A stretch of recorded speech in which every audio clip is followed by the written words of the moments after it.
আপোনালোকক এই পৰমাত্মাৰ জ্ঞান দিয়া হয় যাতে আপোনালোকৰ উদ্দেশ্য জীৱনৰ লক্ষ্য একেবাৰে সলনি হয়, চেঞ্জ হয়, যাতে সৎলোকলৈ যোৱাৰ আপোনালোকৰ প্ৰবল ইচ্ছা জাগে।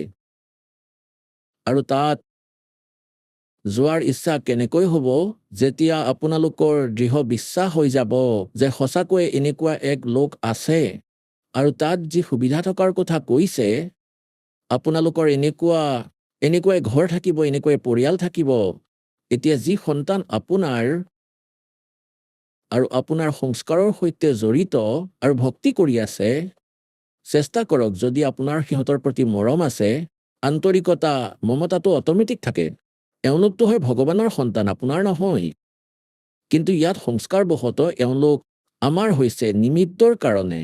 গতিকে আমাৰ কৰ্তব্য যে এওঁলোকক ভগৱানৰ ভক্তিলৈ নিশ্চয় আনো। এওঁলোকক ভগৱানৰ ভক্তিত যদি লগোৱা হয়, সঁচা ভক্তিত, যেতিয়া আপোনালোকে ইয়াৰ পৰা শৰীৰ ত্যাগ কৰি যাব তালৈ, এওঁলোকেও শৰীৰ ত্যাগ কৰি তালৈ আহিব। তেতিয়া তাতো আপোনালোকৰ এনেকুৱাই এক পৰিয়াল হ'ব যেনেকুৱা ইয়াত হৈছিল।